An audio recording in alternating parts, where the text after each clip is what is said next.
Hey, how's it going, guys? I'm Paradoxic, and welcome back to Superman and Lois. This time we are on Season 1, Episode 4. Last time we had Jordan and Jonathan getting up to trying to, Jordan officially having gone back to high school for the first time, and him kind of acclimating to the culture, and it wasn't doing so well, especially with Sarah's boyfriend, or now ex-boyfriend, and his friends around. He did kind of need to actually make amends with them if he was going to keep, if both he and Jonathan were actually going to keep trying to get along with the other kids and also just trying to actually get through the day in general. Then we had kind of Clark using his superhero to spy on them, and then he came into the rescue, and then that caused some tension between them. So then Jordan figured that he could actually try and I think like Jordan tried. He tried to actually join the football team to try and make his mark and to try and actually push back and show that he wasn't just gonna let them do whatever they wanted. And it worked. It definitely worked. And then in the end, he actually did make amends and try and build bridges and everything. So then it worked both ways. It worked, in physical retaliation and actual kind of making peace actually did work in the end. So that was very cool to see.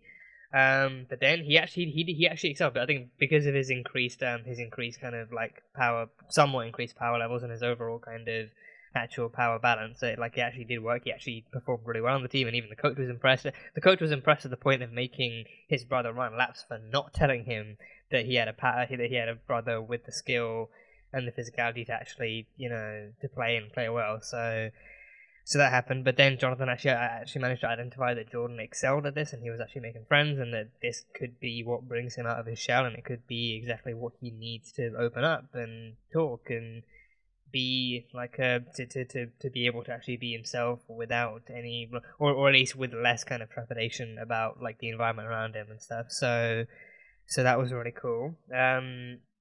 And we had Sarah, and on the other end, we had Sarah and Lana going through their own thing. Sarah having gone back to, I think maybe having gone back to therapy and stuff because of her suicide attempt, and then she was having trouble opening up too. I mean, in her defense though, I think for her, it's like her not opening up is somewhat more kind of not to say that Jordan's one it makes any less sense, but with with Sarah, it's with her, it's she rightfully kind of enforced the whole patient doctor confidentiality thing, and also her own kind of her right to her own privacy, especially when it comes to her medical stuff. So then I think in the end, then Lana did tell her, okay, you don't have to tell me what went on with the doctor, but just seemed all she really wanted was to know why the suicide attempt happened in the first place, what led her to it, what made her think that was her only way out or her way through whatever happened. So then they actually had a talk, and she explained how she'd been feeling for all that time, and all the stresses and all the anxieties that put her through it. And I think in the end, I think it likely doesn't solve everything, but again, it's a great start, and actually shows them actually talking and Lana actively trying to understand and actually giving Sarah the space to talk about her own issues and stuff. So it was a great episode. I think in terms of actual character and character development and actual in terms of it being a character driven episode too, it was really, really cool, and it worked really well. So I can't wait to see how we move forward with these characters now, knowing some some new having opened up some new floodgates for them to kind of talk and be open and everything. So that should be cool. And in terms of the good old classic superhero stuff, we find out that there's actually super people working for Edge. There was one guy who I'm pretty sure, I'm 80-90% sure it's the same guy who played Colossus in the original kind of X-Men movies. He was a superpowered person. He not only was he superpowered, but he was also capable of taking hits from Superman. He went down in the end, but then he was also still capable of taking and delivering hits to Superman himself. So he was very, very strong. But he was actually some kind of photographic hitman that Edge had hired, and the one woman who lost her son to Edge and his job opportunities, who then went to report him. So I think she nearly died. She nearly died, but then Lois managed to save her. But then this guy was actually sent to take them both out by setting Lois's car on fire, and then going after the other woman in the hotel and everything. So, but then he didn't actually get to finish the job. So then he became a loose end. The Edge hired another superpowered person to take out, and the other one at the end. She has heat vision. She didn't fly away. She still walked away. She hasn't really shown any other powers so far. But then that heat vision alone, I feel it's a pretty significant indicator for her being Kryptonian. So I am wondering maybe, or if maybe it's like, maybe at the end, if this is all based on like illegal, I've been thinking maybe it's all kind of surrounding like illegal kind of human experimentation too. Like maybe if some of the job opportunities are just like, oh, we can make you better, we can make you stronger, like the stuff from Deadpool, like how Deadpool was offered to become more than human and stuff. So maybe Edge kind of needs other types of workers, or he's maybe building something else. So then maybe this is the way to do it, and maybe like these guys are the successful ones, but then they're also the ones who he hires out to do hits and to take out journalists like Lois Lane and other kind of whistleblowers or whatever, or the people who might try and go to the press and everything. So then, but then if one of them ends up actually being witness trying to kill them, and also ends up failing to take out the other kind of hits, then they become a loose end that he has to send someone else to take out, and then it's a whole thing. So yeah, I do feel like, I think as much as I did enjoy Adrian Pasdal's Morgan Edge and Supergirl, I feel like with this one, like the way this show is going, I feel like this one is gonna get much more ruthless and much darker, and it they're not gonna feel like they have to tone it down that much more or anything. So I do kind of I am somewhat looking forward to, and especially with this one, like, you know, like his asset list seems bigger now that he has superpowered people under his employ. So I feel like, you know, he's, you know, bigger and badder and more connected. So I'm curious to see how they actually pull this one off, and how, like, just how dangerous they make him. So that should be fun to see. But yeah, that is pretty much all I had. Pretty much all I can actually remember from the last one. So on to this next one, on to the reaction for episode 4. And as always, as you guys will always know from all the kind of reactions on the channel, this one will only be the kind of fair use one, just the highlights and the best bits of the episode. But if you want to see more reactions that won't make it into this cut, then those reactions will be in the full length version, the reaction where you can watch the entire episode along with me. And that one will be over on Patreon. So if you want to help support more of those reactions, then that's a great place to go check it out. So that will be just as good to watch. But yeah, on to episode 4 of Superman and Lois. Let's go. Saskatchewan, 6 years ago. Isn't that in Canada? Saskatchewan. Maintain your course. Oh, that's Edge. That's Edge. That's Morgan Edge. Ready? Just asteroids randomly coming down and he's just driving through them. Really? Break. Is that an egg? Like an embryo? Now the resurrection begins. Okay. Lana. Yeah, she also works at your bank. Big fan of all the changes you made, by the way. She's an employee of mine. Is her? Oh no, is he gonna go after I Lana? insist she join us for dinner. Kyle, you and your big mouth. That's not a bad idea. Well, he's a Morgan Edge fanboy, so he would not A lot of mind. nerve coming. Oh, he's got these and he's just knocking them down left, right, and center. Oh, they got it. Okay, they got it. See? That's teamwork. That's teamwork right there. There's an armored nut job on the loose who wants you dead.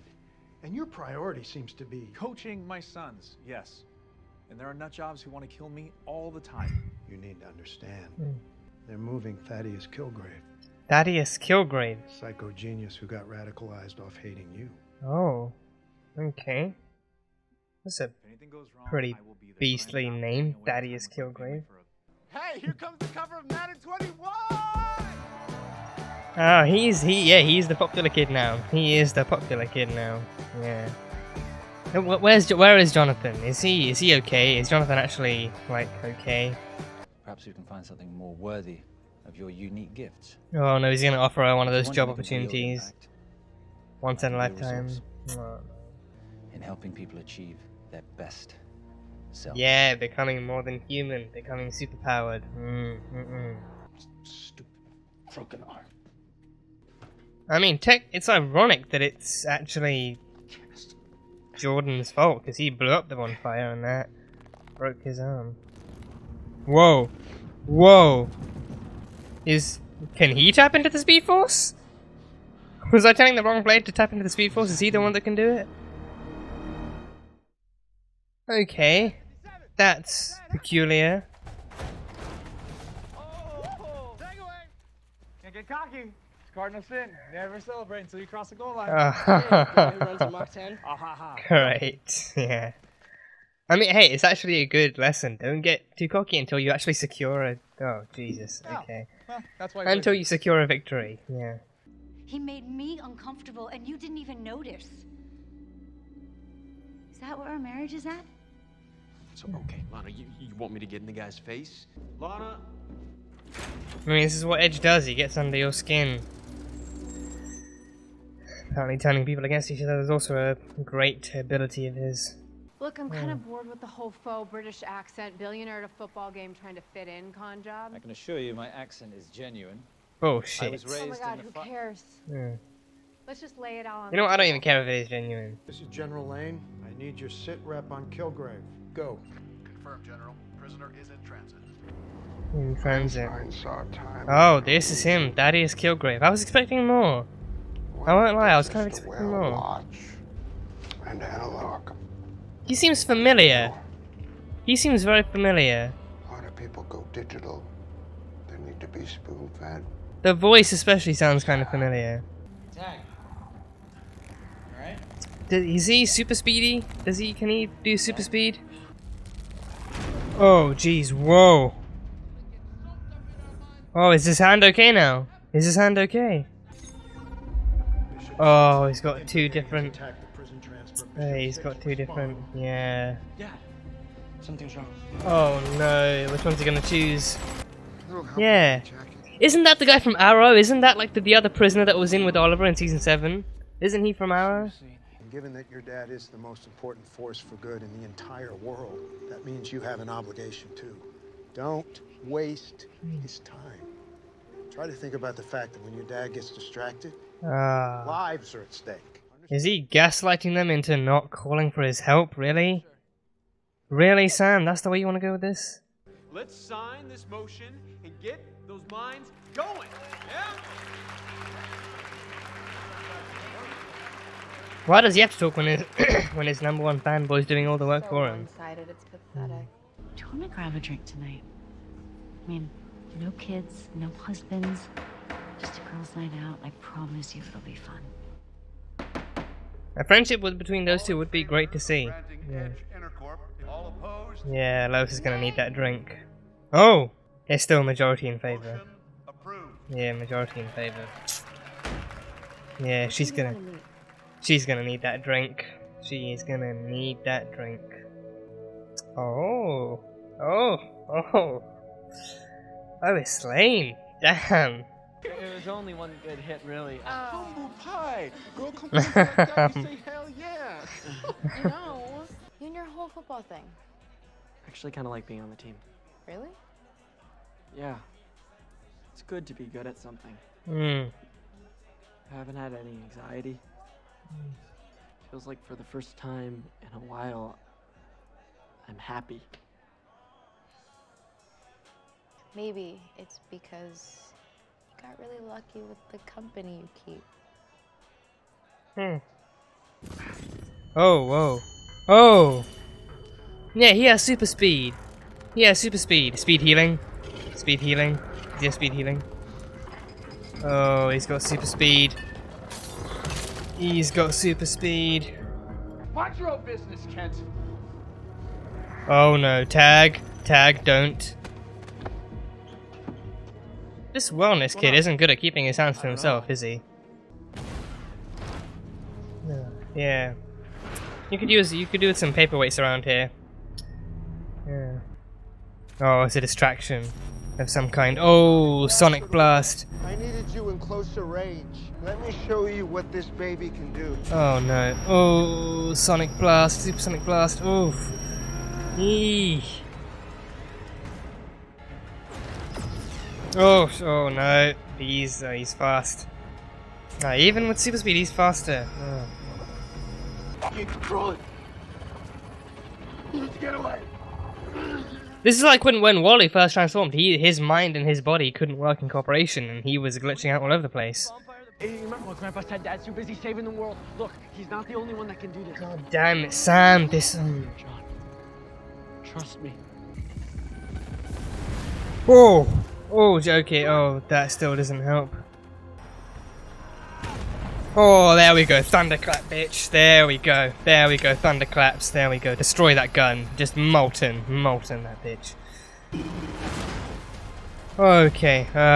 Okay, he's got him. He's got him. Oh. Well, what is this kid? Like, he's not some kind of ticking time bomb, is he? Calm you down. Saw the video. My heat vision, it gave Tag those powers. Is that even possible? You don't know that. Your heat vision caused a blast, but there was another material present, a yellow phosphorescence. We think that may have triggered the boy's metahuman development. He's a metahuman. Well, DOD protocols are pretty He's a strict. metahuman. 24/7 monitoring. He's gonna go to a special school for kids with these sorts of abilities. Charles Xavier's Academy. Special school for kids with powers? That's pretty cool. No, it's not. Charles How many of these kids Xavier's are there? school. Classified. Why did you wait so long to use the ELT? Why didn't you call me the minute you knew something was wrong? Sam, you got something you want to say? My point was to help them see the life and death stakes of your job. My job is I'm their dad. That's my job. This isn't about us. No, it's about you and your parenting choices and how they sucked then and they still suck. And we're not gonna be applying them to our boys. That's what Clark is doing, and I see him struggle with it every day. So how dare you tell him he can't be the father he is because you never bothered to give it a go.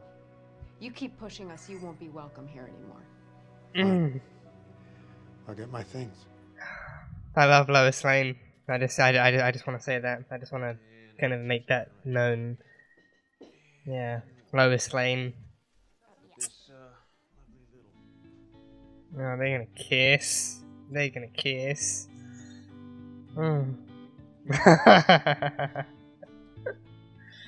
I was thinking about all of those date nights that I've missed, and I thought we could play a little catch-up.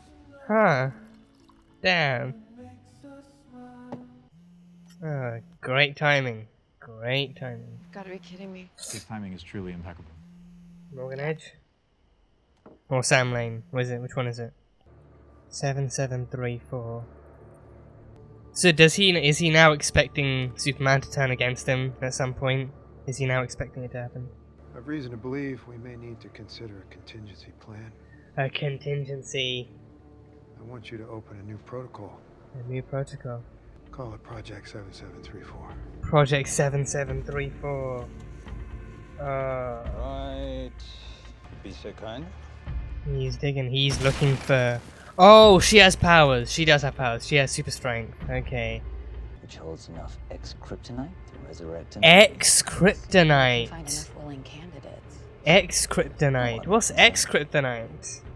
So yeah, Edge 6 years ago. Edge 6 years ago in Saskatchewan. I'm pretty sure that's from Canada. I think it's a place in Canada at least. I remember kind of hearing that in like a movie somewhere, like Saskatchewan being Canada. So I'm pretty sure it's in Canada. But either way, 6 years ago in some place, clearly Saskatchewan, he and a team were driving through a giant kind of shower of asteroids or meteors or whatever they were, and once they crashed, they hatched open to reveal like what looked like alien eggs and or embryos or whatever, some kind of alien, looking like xenobiological looking artifacts and everything. So he found those, and then upon finding those, his words were, I think, like, the resurrection can begin. The resurrection. So yeah, and now he's just found like he's mined in Smallville, and he's actually found tunnels with walls filled with X-kryptonite. So I've heard of several different types of kryptonites. I think there's a green kryptonite, which is just generally harmful, as we've seen to Kryptonians. Green kryptonite is harmful. I think there might be yellow kryptonite too. I'm not sure. I think there might be yellow kryptonite. Well, I mean, this one looked yellow. I think I've actually heard of yellow kryptonite in like another context. I think this one alone has like a yellowy kind of like a dark yellowy kind of shade to it. So I don't know if that's this one or if I'm thinking of another one. But there's yellow one. I don't know what exactly what that does. But the green one weakens Kryptonian cells, and then there's the red one, as we've seen. there's a red one, as we've seen, that, you know, like as we saw in Supergirl, it makes them makes them more angry. It brings out it brings out like the dark side in a Kryptonian, makes them more angry, more antagonistic, and stuff like that. And with Kara, we saw like she just kind of she stood up to everyone around her, and she just kind of made her kind of dominance known. And, you know, I mean, undeniably, Red Kryptonite Kara was kind of hot, but, you know, but yeah, red. I mean, no, but I think back in that season, I think Red Kryptonite was also artificially made, wasn't it? I think it was made by what's his name? Not Morgan Edge. There was another douchebag that came before him in season 1. He's like the guy who actually stood against Supergirl because he hated Superman and the destruction he caused, and so he kind of hated Supergirl too. I think Maxwell Lord. I think because I think that same, not same person, but that same, like, character of that same name, that same character was actually in Wonder Woman 84 too, played by Pedro Pascal. But I think this one was played by one of the dudes from Twilight. So yeah, I can't for the life of me figure out which one, but I think Maxwell Lord was the one in that, and I'm pretty sure I remember him being the one who, like, I think for whatever reason, I can't remember, but for whatever reason he tried to actually create kryptonite himself. He tried to manufacture artificial kryptonite, and red kryptonite is what he came up with. So then that kind of kryptonite came into contact with Kara, and then we had like an entire episode of her just being like, you know, just her being horrible to the people around her, like, you know, like belittling Alex, and, you know, even actually somewhat standing up to Kat and stuff. I mean, we had like another episode where she did stand up to Kat in her normal form, with her normal Kara mentality, but I think this might have been a different one. I think in this one especially, she stood up to Siobhan. And that was before the Flash crossover too. That was before Siobhan went Banshee and yelled her out the window. So yeah, Red Kryptonite does that. So I think there's that one. And then I think there's the arguably more interesting one, which I don't know if this is actually real or not. I think I've never looked this up, but I saw a con video once where Melissa and Kyla actually went to a con and they were answering fan questions, and then Melissa mentioned having heard about pink kryptonite, which, according to fan sources or lore or whatever, according to people, pink kryptonite, I don't know if it would be fair to say it makes you gay or it turns you gay, but it maybe brings out any latent kind of, you know, gay feelings in you. So again, I don't know if pink kryptonite is actually real. I feel like, I mean, on the one hand, I feel like if it was real, they would have at least tried to explore it by now. But then again, I don't know. It's like, I think, you know, maybe they're too afraid to do it, or I don't know. But, you know, I mean, Supergirl seems like a pretty accurate. I mean, you know, again, yeah, Supergirl feels like a somewhat accurate kind of show to actually test that out on. I mean, because I mean, it being kryptonite, I feel like it would only actually affect Krypton, like kryptonite naturally only affects Kryptonians. So Kara being hit with pink kryptonite is definitely not something we've had as of yet. And you know what? Something tells me that they're not even going to try that for the final season. So something tells me that even with the final season being in tow, pink kryptonite will not be making any such appearances. So that is something we might just have to leave to the fanfics or something. But yeah, I'm honestly not even sure if it's an actual thing from the comics, or if it's just or if it's just something that fans themselves came up with. I feel like it could be a mixture of both. Maybe the existence of multicolored kryptonites with various properties in the comics kind of inspired fans to come up with their own thing.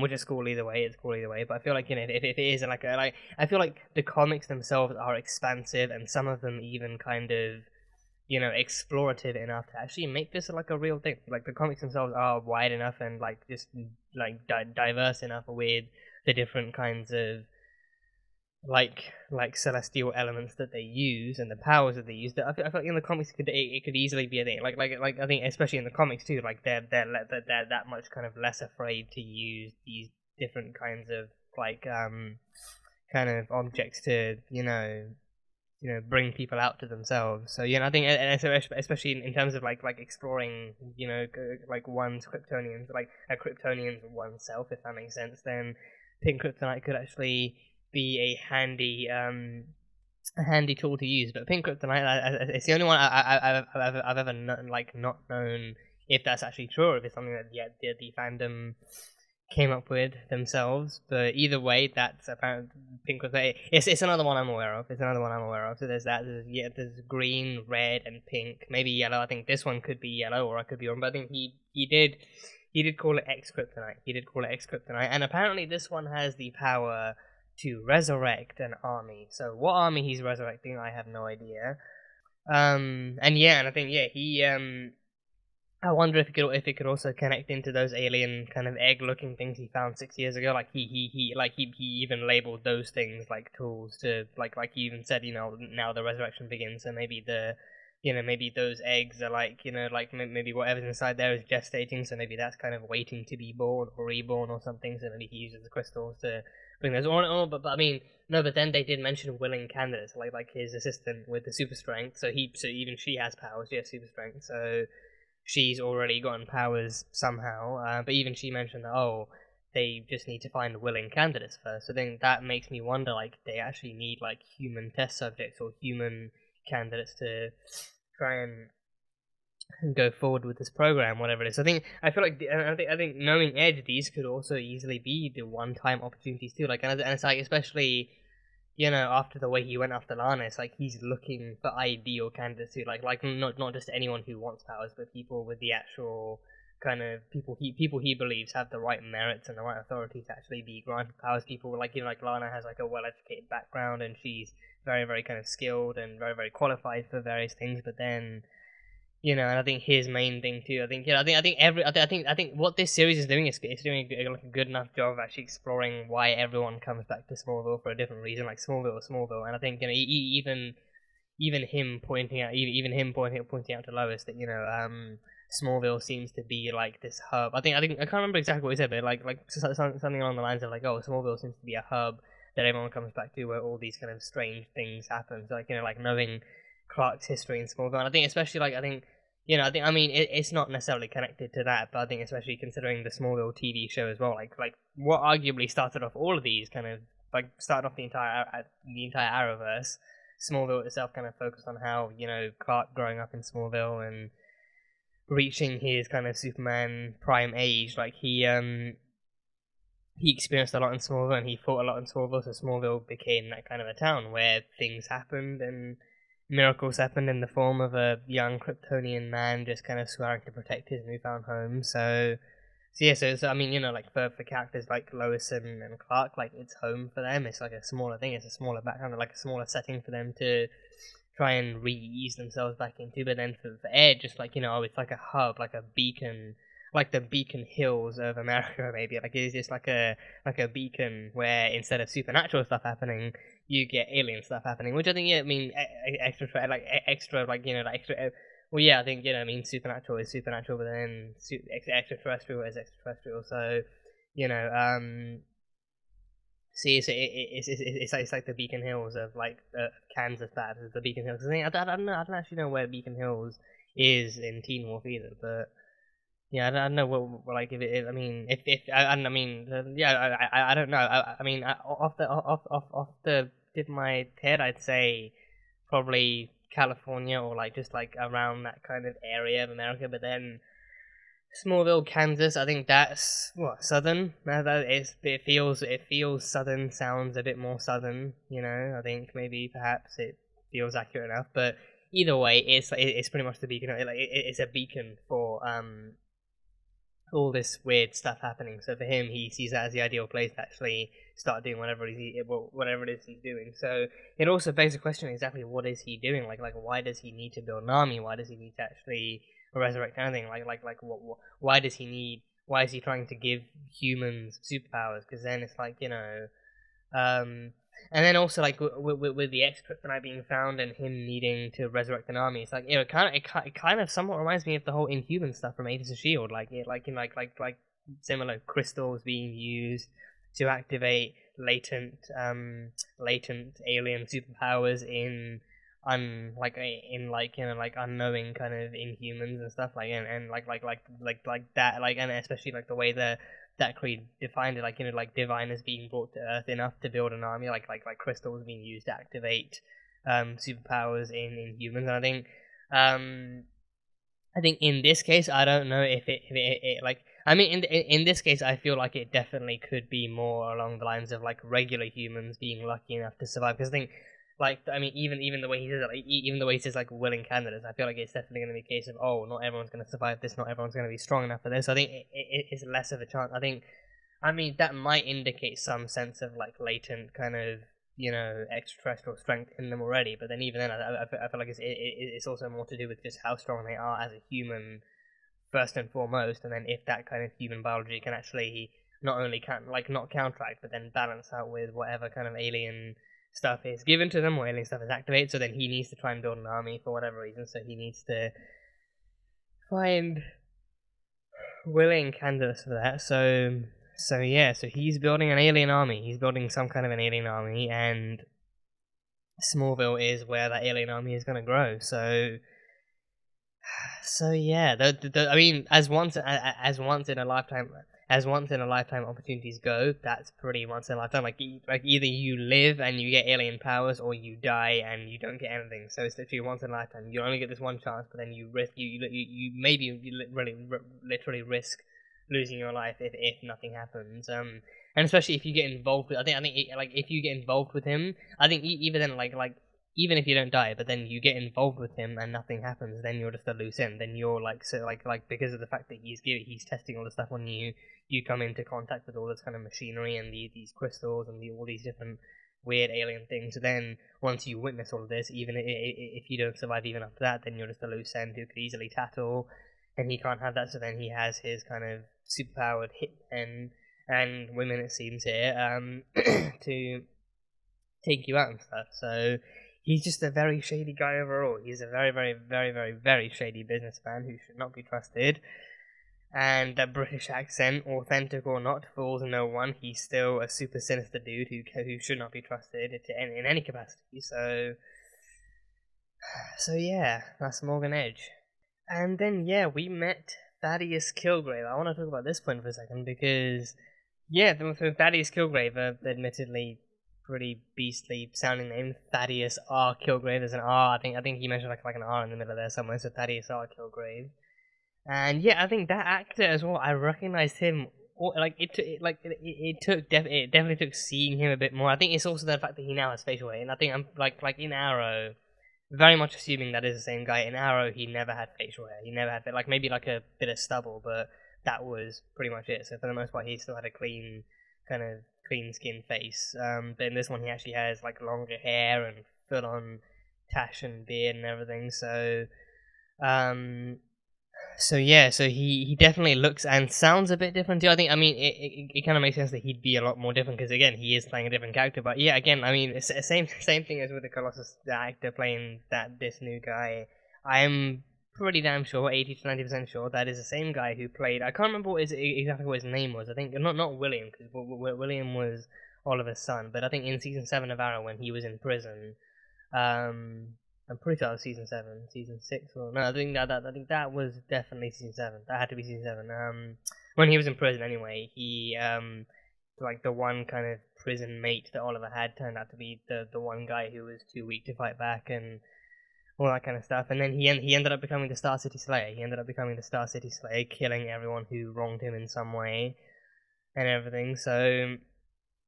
So that guy has now become Thaddeus Kilgrave, and he was radicalized off of, apparently according to Sam Lane, he was actually radicalized off of hatred for Superman. So to the point where he's incredibly kind of meticulous with his kind of gadgets. Like he chewed on some, polymer, whatever you call it, like something he kind of designed in his own kind of prison cell sink, and then with paired with the vibration frequency of the ticking watch, then just blew open the truck and allowed the Intergang. So the Intergang is like a crime gang that now I think it was in Metropolis too. It was in Metropolis, and now that Superman has actually moved, he's no longer in Metropolis. So I mean, it kind of makes you question just how much the Intergang is just one of the crimes, but just in general how much has crime actually increased? Like even stuff like petty theft and mugging, because I think the Intergang being a crime gang, they've got guns, they've got body armor, they've got a master. Like clearly they're funded and well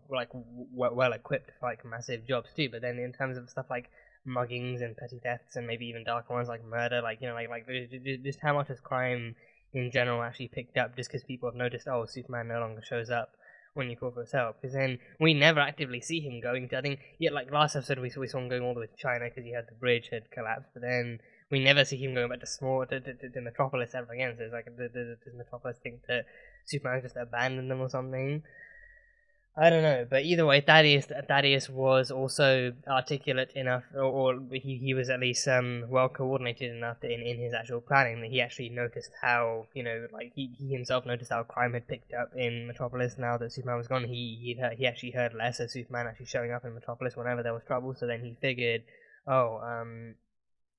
they would need to actually transport Thaddeus himself to somewhere more secure and stuff, so then he knew exactly how to plan out his escapes and everything else, so there was that.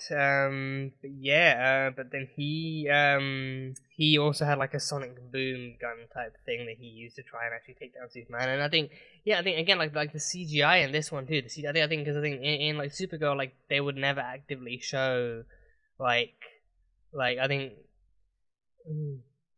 don't remember it happening much. I think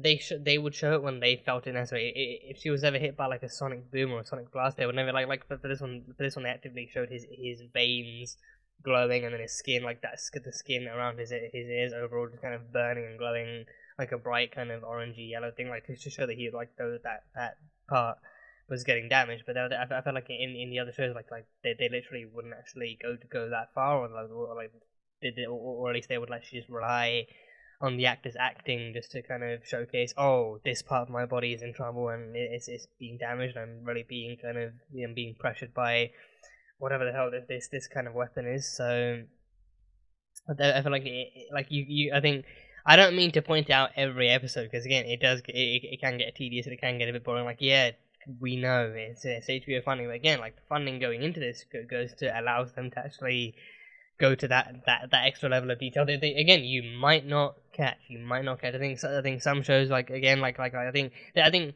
they also kind of do it when necessary too. Like especially if it's like a superpowered person coming under some kind of massive frequency weapon, then they might need to show. But then other stuff, it might not be as damaging to them, so they might be able to save money that way too. But with this one, it actively shows it, and it looks so cool too. And yeah, it's like a sonic boom thing.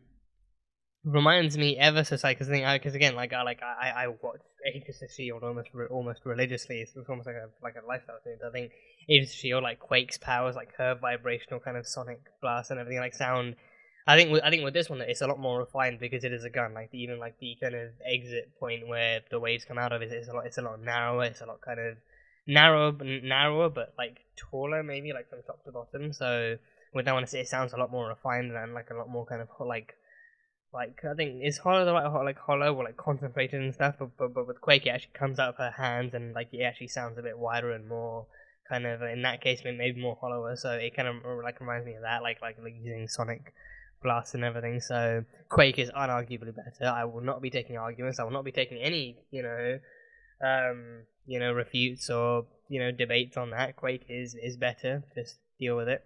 So, but yeah, Thaddeus Kilgrave. So he knocked him out. It took him that long to actually use like a thunderclap, Hulk style thunderclap to actually. I mean, not Hulk style, but still like a thunderclap to take him out. But then he finally did when he heard his son's kind of calling for, well, not even calling for his help, just like pretty much debating like whether or not to call for his help. So then, yeah, he then did like a quick thunderclap thing and knocked them all out, and then even reported Thaddeus being down and to bring in emergency medical and everything. So I think this episode, despite Sam's reservations and his own kind of concerns about Superman's priorities, like Superman himself, like Clark himself, actually proved he can do two. He can save two different types of situations in one episode. He can save two things in one go. So yeah, that was cool. So Thaddeus Kilgrave. So yeah, I think given how different his character is here, and also just like what kind of character he seems to be playing too. Like it definitely seems like he's like he reminds me of I can't remember what his name is, but like that one human guy on Supergirl, like introduced in season 3, I think season 3, introduced season 3 because it was when what's her name?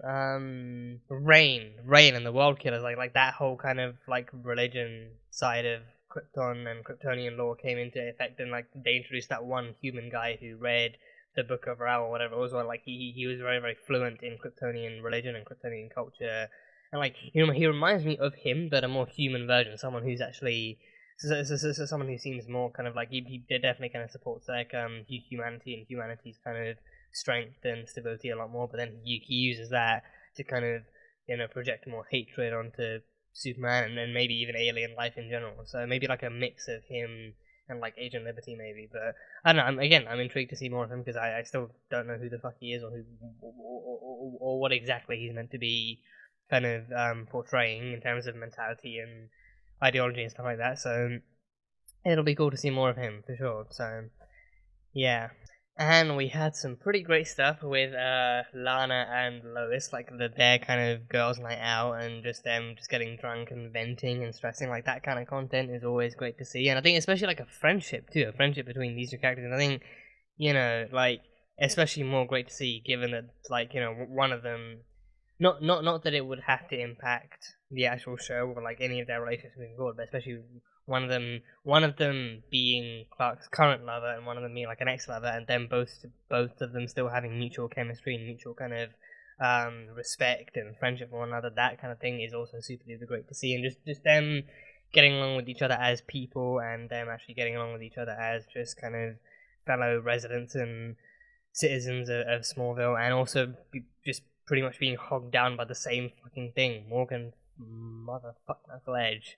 And them just kind of venting and like just kind of relating to each other because of all the shit they gives them, and especially like Lana. I think Lana feeling like having felt uncomfortable because all of a sudden like Edge was actually coming up to her and cornering her with all the with this job opportunity, and actually kind of like and also just actually not necessarily maybe not necessarily belittling her, but also just kind of making her question like, or at least like questioning himself, like oh, you have this incredible well-educated past and you can do all this and that and the other, but then you're stuck here in Smallville and you could be working for me. So just have a think about it, but then actually you get back to me so then I can make you a willing candidate. Maybe like him obviously just kind of making her kind of choose to be like a willing candidate and wanting her to kind of be next in line to receive the extra kryptonite or whatever he plans on doing. But then he like overall just her feeling like her feeling like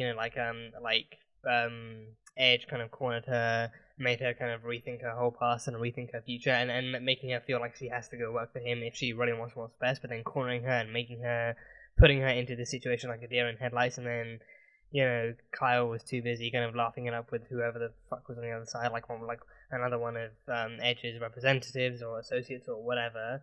And I think it like Edge himself definitely crafted that kind of dinner kind of like that dinner meetup in that way too, like so then he would have full access and full attention on Lana, whilst Kyle would be too busy chit chatting it up with Edge's associate. So then like Lana would feel that much less kind of not necessarily protected, but maybe like that much less backed up, and that like maybe she sees that then that Kyle doesn't necessarily kind of agree with the same thing, like agree with how she was feeling, or maybe he didn't really see it that way, and then him even trying to justify being like, oh, how am I supposed what am I supposed to do, like how am I supposed to confront him on something that he couldn't even see or experience and everything. But then I think Lana's feelings in that situation, especially after the fact too, like her having to process how she felt and feeling even worse because of it, was definitely like the priority in that scene, which was actually cool for them to explore, and like her just feeling in general, like Edge definitely kind of used like a more pro, like what definitely could have what definitely felt like was more Edge using what definitely felt like was supposed to be more of like a formal like dinner invitation, like a nice time for people to get together and chat, but then him using that as like a specifically baited opportunity to actually get close to her and actually put that thought into her head, but also kind of use it to kind of evaluate her past for her and then kind of predict her future without without letting her feel like she has more control over it. And it's especially how he acts too. He gets under people's skin, manipulates them, makes them believe, and makes them want to achieve more under his kind of guidance and under his kind of counseling, if you will. But then, as we've seen, it doesn't really end up well for people, and then even for the people left behind, they get friggin' death threats and friggin' death attempts, like kill attempts and everything. So she wouldn't really feel safe too much after either. But then all that kind of stuff kind of weighed Lana down, and then Lois. I mean, Lois had a hell of a day. Lois did not hesitate to actually attack him, or not attack him, but confront him head on. And I think even the way that he was stood there with his superpowered assistant, with his superpowered assistant, just waiting as her car rolled up, he just I mean, he deep down he knew she's gonna get involved somehow. She's gonna try and confront me somehow. So just wait whenever there's an opportunity. Even she could try at 4 out of 5 kind of mine meetups or any of the different meetings he could be doing. So then, I mean, and him being at the mine, it's a pretty kind of not necessarily public, but it's still like an appropriate enough place for her to confront him and see what's happening. So then the way he was waiting there for her, and likely waiting with a whole speech too about Smallville, which he did. But then Lois definitely kind of held her ground, and especially like that previous scene being Clark asking if he needs to go along as backup, but no, Lois always holds her ground too. I think Lois uses the fear that she has to her advantage. She uses her fear to her advantage, turns that into kind of like adrenaline or something, and then uses that to push her forward. So then she actively confronts him. She doesn't even actually no voice breaking, no trembling, no cowering, nothing like that. She stands tall in front of him, and actually, I mean, not taller, but still, you get what I'm saying. She still stands proud in front of him and actually kind of confronts him and actually makes it known she's not gonna back down. She's not gonna, stop investigating. She's not gonna stop investigating just because he tried to kill her. She's not gonna, pull this investigation back or anything. She's definitely gonna keep pushing forward, no matter how many superpowered assassins he sends her away. So Lois Lane is awesome. She is formidable. She's a force to be reckoned with. She dresses up great casual, like that leather jacket, jean kind of, jumper, maybe cardigan combo she was rocking. She looks amazing. I mean, whatever she's wearing, she looks amazing. But then even that actual kind of going out on the town with Lana look, she actually rocked. She really rocked. So yeah, and I am sweating because it's the heat. It's officially summer now. It's 20 to 27 degrees out here now, which is enough to kind of get me hot and bothered. So it's not just characters looking hot in TV shows and movies, but still, point stand. Lois is awesome. Okay, Lois is badass. She's beautiful and she's a badass. So she's amazing. And I can't wait to see exactly how she moves forward with tackling Edge and his corrupt business ideas, and especially what seems now to be moving into illegal human experimentation territory, with even more lawyering and even more, superpowered assassins coming your way to prevent you from talking out and everything. So I can't wait to see exactly how much harder she tackles him and how much harder he gets ready to fall. So that should be fun. To see. And one thing I will say that also was cool was actually seeing her stand up to her father, calling out his past kind of toxic parenting. Not only calling out his past toxic parenting techniques, but also chastising him for trying to push that on to Clark too. Seeing her stand up to him. I think one thing that worried, what got to me was obviously Sam trying to pass down those same tactics to Jordan and Jonathan, telling him oh, your father's a big superhero now, he has a big priority, so you have to try not to actually call for him whenever you need help, leave him to his own thing, try and sort stuff out on your own, actively gaslighting them into not calling their father for help just because he's Superman. And what worried me was that would go on for a while. What worried me, because I think a lot of shows tend to do that, where that kind of story element happens, but then it happens for too long. It happens for a couple of episodes before someone notices that something is off, and then the character finally comes forward and says, "Oh well, this person told me not to do this or to do that," and then it becomes a whole thing. But then it was pretty much straight up. It was pretty much after that tactic was actually proved to be not so useful, that they then actually came forward and actually told the truth, and then Sam and then Lois and Clark both had to go at Sam, rightfully so, and even like both of them actually rightfully going like, you know, whatever you did in the past, it clearly didn't work, because Lois actually became self-aware of that tactic, and then she became even more pissed off. And even now, you know, Clark is trying to be the best father he can be, but that means not doing what Sam's doing, or not doing what Sam's done. So he needs to actually, for him, being the best father means being there for his sons, his wife, and for the world too. Like, he's going to be the kind of father that actively fights for his family, fights to keep them together, fights to keep them safe, and the world too. So seeing that kind of seeing that kind of toxic kind of element being taken down almost as soon as it was put up was actually really satisfying to see. So props to the writers for that, for actually trying to shut that down, be like, you know, okay, we'll put it up as an we'll put it up as an example, like to show an example of what this character is like, but then we'll put it down immediately to show, no, this doesn't work, so stop trying to push this on to your grandkids and everything. So yeah, that was fun. Seeing them both standing up to Sam and pulling down that toxic barrier was super duper fun.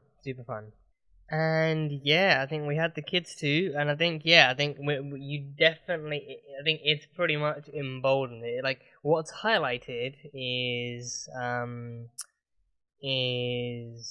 Jordan's newfound popularity within the team and within that kind of social kind of background. Like his newfound popularity is highlighted, but then what's emboldened, I feel, is Jordan feeling somewhat left out, at least not from the social circle overall, but just from like the team, because he's not really picked to play. Because even then, when he walked up to, you know, answer to the call of Ken, he's like, oh no, the other one, short stack, like the one who can actually knock players out with pretty much next to no ease. So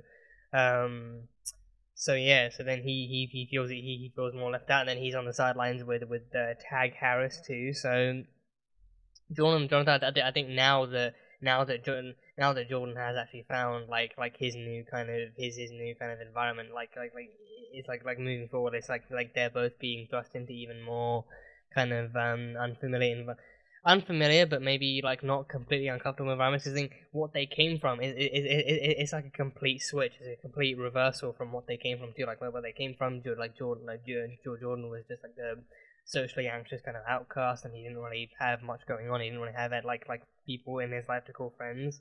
Whereas Jonathan was actually excelling. He had a girlfriend, he had like a life and everything. But then coming to Smallville, it's all completely switched, and you know, and I think it does kind of make me wonder. I think again, I would I would mostly enjoy them all staying friends, because I think like building a friendship is like arguably more important now. At least in this season, it's arguably more important now than actually having them be together just for the sake of it. But then it does make me wonder, like, if they're going to switch it up that far too, like having Sarah and Jordan start dating to actually fully reflect that reversal too. Like first, you know, maybe because they can't handle the long distance, maybe Jonathan and his girlfriend actually break up, but then because of Jordan and Sarah's newfound chemistry, maybe they get together or something. I don't know. Again, I would prefer they actually build it up as friends for now, and then just see where season 2 takes them. But you know, it's obviously up to the writers from where that actually goes. But either way, I think what's kind of more obvious is their newfound environments and their newfound kind of the newfound grounds they have to play in too. So Jordan is pretty much a fan favorite among the team. He's actively being high-fived and patted on the back by the coach and the teammates, and then Jonathan is just kind of in the background with Tag, and you know, he's just kind of being left out of the celebrations. And it's not until they get to the party, which is the more general kind of social kind of foreground, is where Jonathan's actively acknowledged and he's actively being brought into the circle and everything. So there's that whole thing going on, and I think what makes me not like, I don't fully hate it, because again, it's just what's happening. It's what's happening to these characters. But then what makes me appreciate it even more is the fact that Jordan himself actively kind of enunciates to Sarah that, you know, he feels happier. Like he actively feels like he's actively doing good. Like he feels like he's actively, not only is he doing something good, but he's also found something that he's good at. So he has, like, his anxiety is pretty much at an all-time low, which is just fucking fantastic. he's found something he's actually good at, so then that way he feels like he's excelling because of his actual physical talents, and he actually feels like he's actually kind of he's somewhat earned this. He's somewhat earned this because again, he like the strength he has now is on par with any strength he could have actually built up from before. So, you know, I feel like if they'd actually mentioned that to Sam, then he would have been somewhat less pissed off because now this is his first time actually coming to realize that the Jordan has powers and he's using them to play football. So, yeah, and I mean, like honestly, like football is very, very down, like low on the list of things that Jordan could get into trouble doing, like using his powers. He could be doing far worse things than football and actually getting into trouble for doing them. So football is arguably like not really much of a bad place, and it's like a physical activity and it's sport, so it's actively encouraged amongst like, you know, most youth. So, you know, he's actively doing something and something good too. So something that could actually lead to a lot to like a lot better things. So, you know, like hearing Jordan tell Sarah that he's actively feeling happier and he's feeling like, and he feels like he's actually found like a place where he fits in, and he found like, you know, a place where he actually feels like he's doing something good and doing something right. Then that whole kind of thing makes it feel all the more kind of valid and worthwhile and kind of good. So, you know, we love that for him. We love that for him, and even Sarah. I don't think even Sarah acknowledging that, you know, like the roles may be reversed, but I think like Jonathan is actively kind of outside of his field too. Like he doesn't kind of like it doesn't feel natural to him to be left out or to not be celebrated, but it's because he's actually spent so long being in that kind of area of life and being in that kind of field that it feels more natural to him to be given the game ball and all that kind of stuff. So Sarah kind of like actively, I think she labeled them like, I can't remember exactly what she labeled them. It's kind of like she used like some kind of terminology to label herself and Jordan, but I think it was just kind of meant to kind of emphasize the fact that they're not specifically outcasts, but they are kind of differently kind of placed kids. Like they are more into your maybe more into like maybe more into niches or like niche circles, but then like they like, you know, like Sarah herself like previously did do cheer, so she still was part of some kind of socially outgoing activity. So then they're both kind of like they're both more well connected to each other than they are to like most kids their age. So then because of that, they share that kind of connection, and again, I think that kind of boosts their friendship even more. And I think like that kind of thing makes me want to see their kind of pairing evolve into the future of the season 2. So, and yeah, and then Jordan's kind of assumption or his theory that his blast gave Tag powers. So Tag Harris, he broke his hand. He broke his arm from the actual bonfire explosion. So that was unfortunate for him. But then that also meant that he was actually benched too. He was actually stuck watching the team from the bench instead of being able to play alongside them. So then he was no longer able to actually play or get the game ball anymore. So he was stuck kind of waiting for that to heal, and even then maybe physiotherapy afterwards to actually make sure he's actually physically suitable for any kind of, you know, activities. So then yeah, but then he also had powers. He had super speed. I'm pretty sure what he had was super speed, like, especially like the way his arm was actually shaped.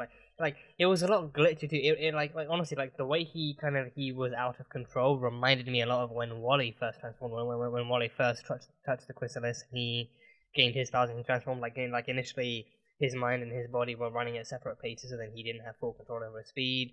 But then he needed to be stabilized, and then he became Kid Flash. So I think like the concept of Tag not having full control over his powers and even losing control fully to the point where his body was glitching all over the place. I think the speed effect here is so cool too. Like because in the Flash it's just like a vibration kind of thing. It's not gonna obviously no super speed, and I'm not gonna do VFX or whatever for this crap. But you know, like for the Flash, it's a lot more simplistic. But for this one, it's like his hand actually like glitches all over the place, and even when he's actually holding onto the table, like his kind of hand just buzzes through and it takes off the thing. Honestly, like that thing, what's his name? Like Wellnitz or Wellnitz. I think for one thing, he needs to learn to keep his hands to himself. But for another thing, like almost everything pisses this kid off. Almost everything. Like, you know, I mean, the thing in the diner was obviously trash talk. That apparently he could dish it out, but then he couldn't take it, and then, you know, he couldn't even accept like a simple apology. And like and also the fact that he's constantly trashing on how poor or how rich that on how poor Tag and his family might be, and always like just using that as like a constant jab, like, oh, you can't afford this, you can't afford that, how are you going to pay for repairs and all this kind of shit. So like, wellness just needs to honestly just piss off, honestly. But but Tag broke some alcohol bottles of theirs, and then he broke through the table. So then he can break he does have the power and speed to actually break through kind of function. He even, I think he crashed through like a tree in the forest and everything. But then yeah, like his like the speed effect there, like it definitely felt like a speedster thing to me. And then him actually glitching out even more and actually moving around the forest floor and almost get like inching closer to Jordan and Jonathan before Clark actually swooped in and took him up to the air where it was actually, thin enough for him to actually calm down and everything. So yeah, Tag has powers. He has super speed. But I think Jordan Jordan theorizing that his heat vision gave him powers doesn't really make sense to me either. Like, I think he said, so I think it must have been the X-Kryptonite. Because I think, Sam mentioned that there was like a yellow phosphorus in the air at the time too, so then maybe the heat vision combined with that, but then, like without the yellow phosphorus there, then the heat vision alone might not have had much effect besides from the broken arm, but then the yellow phosphorus being in the air, maybe being activated by the Kryptonian heat vision, then actually was the catalyst pretty much. So then yellow phosphorus, so then with X-Kryptonite being somewhat yellowy too, I feel like that might be what it is. Like that might be like the Terrigen crystals of the end, especially if it's like a yellow phosphorus too. Like it might be like a misty kind of powdery kind of thing, like where like you have to like actually break it and shatter it and spread it like a mist to activate some kind of latent powers. I didn't say Inhuman is Aegis. I think it's a similar concept. It's clearly like a similar concept that can be applied to this too. Like the concept of gaining superpowers through alien objects is not exclusive to one brand or property. It's been used many different times in many different ways. So I feel like it could be there with this. I feel like like watching Agents of S.H.I.E.L.D. kind of prepares me with theories to kind of expect to be implemented in this too. So that's cool. But the yellow phosphorus was present. That might be the X-Kryptonite. If that kind of gives people powers, then that might be. I think the two ways it could go is that it's actually latent powers being brought out by the phosphorus, so then eerily close to Terrigenesis. But then if not, then it might just be Terrigenesis. But then instead of actually awakening powers, it gives them powers. Actually actively gives them powers and everything. So then the heat vision was actually what actually kind of maybe activated the yellow phosphorus, the X-Kryptonite, and then actually that then like latched onto Tag and actually gave him powers. So yeah, and especially him being a football player too, and him like him having super speed. Then the Smallville high school football team would then have two superpowered people. But then I think now they even mentioned he was a metahuman. Like they called him a metahuman. So I feel like I don't feel too much like that's a connection, but I feel more like that's literally just the most general generic label they can give him, because he is technically a metahuman. He is like a human looking being with the superpower, so he is technically a metahuman.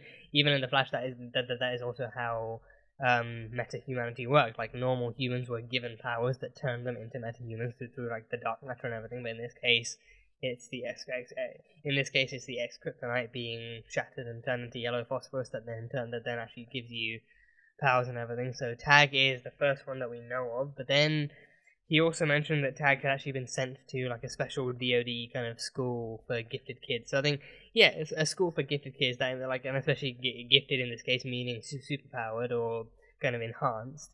That made me think of the Charles Xavier School. I think it's like the what's it actually called? I think it's the Xavier's Academy or Xavier's School for Gifted Youngsters. Xavier's School for Gifted Youngsters is what it's actually called. But then, obviously, Marvel, DC, different properties again. I know it's just references that my head pulls up out of other kind of well-educated kind of portions of my brain. But either way, it follows a similar concept. Well, I think maybe it's not exactly like that, but I think maybe it's still like a special like academia, or maybe like a special kind of camp for them to actually learn how to control what they are. And I mean, I'm hoping it's less of scientists studying them and more like the kids themselves and then the people themselves being taught exactly what their powers are and exactly how to control them, so that then they can actually reintegrate them into regular society again. But it honestly makes me wonder, because I think if there are kids there already who have powers, and it makes me feel like that might be like an easy target for Morgan Edge to hit. If he is looking for more superpowered beings to build an army, then he might easily be able to hit to hit up that place and recruit as many people as possible. So I'm wondering if that might be also like another kind of plot point to watch out for. But either way,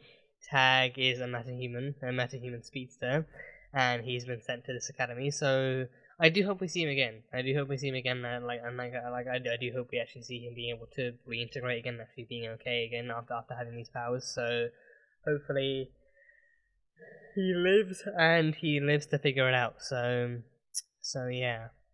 And yeah, I think that final confrontation with both Clark and Lois, combined with Captain Luthor's message from the future, did in fact prompt Sam to launch Project 7734. So it is essentially him coming up with a new contingency plan. So I think we know that his previous contingency protocol did actually involve stockpiling leftover kryptonite on Earth into one kind of classified military base.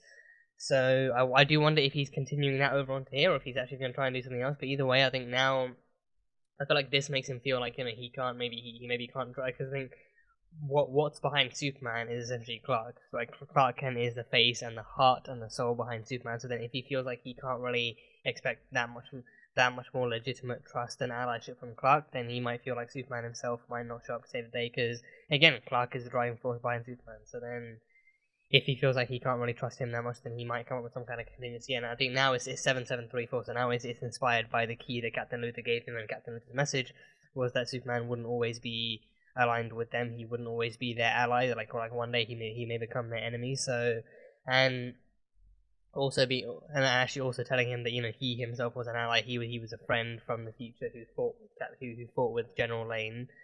So that's meant to be a familiar face. So now I think he's gonna try and forward some kind of contingency to actually deal with. I think maybe definitely like what to do in the event that Superman's not there, but also like how to deal with the Superman who isn't there.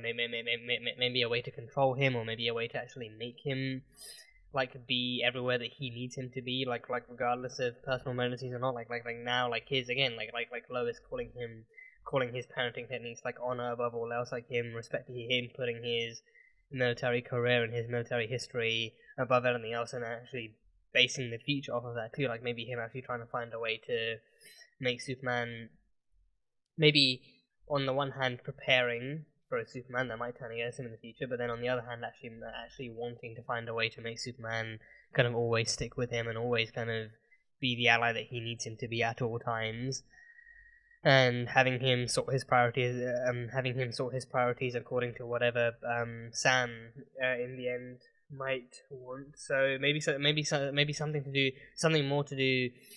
less to do with kryptonite, maybe something less to do with kryptonite and death, but more to do with control and prioritization. So maybe him actually trying to make Superman think more like him and feel more like him too. So yeah, so maybe like this is his way of actually preventing Captain Luthor's threat from coming true, whilst also kind of bearing it in mind, but then actually creating like a new future where he can actually try and control Superman. Maybe that's what ticks him off. So I guess we will just have to wait and see. But yeah, that is pretty much it. That is pretty much all I've got from this one. Super cool episode, super cool stuff explored, so can't wait to see how we go forward with this, and how we go forward with, and I think especially like how we go forward with the new powers being involved in all of Morgan Edge's plans, kind of coming creeping ever so slowly into the light, and him trying to build some kind of superpowered kind of alien human hybrid army, maybe them just doing their own version of the Inhumans, maybe DC's Inhumans, maybe seeing how that would actually turn out. So we'll see all in good time exactly what's happening. But yeah, let me know what you guys thought. Let me know how you guys are actually enjoying the series so far, and how you maybe in like a civil and peaceful manner, how you compare it to the other CW series, and how you feel about this and going forward. I think this one has also been greenlit for a season 2 as well, so I think that kind of it's kind of like a sign that that they're actually confident enough about how the season runs and how it ends to go for a season 2. So yeah, let me know what your theories are and what you think of how the show's going and what you thought of this episode and everything. But yeah, that is pretty much all I've got. So that was Superman and Lois, season 1, episode 4. So as always, thank you guys so much for being here and for watching this video. If you guys enjoyed it, then salt and burn that like button. Comment on what you thought of the episode and what you think is coming up next time on Superman and Lois. Once again, like I said, the full-length reaction for this episode will be over on Patreon, so you can go check that out over there. The link will be in the description and or in the comments, so easily accessible. And yeah, that is pretty much it. So, I will see you guys next time.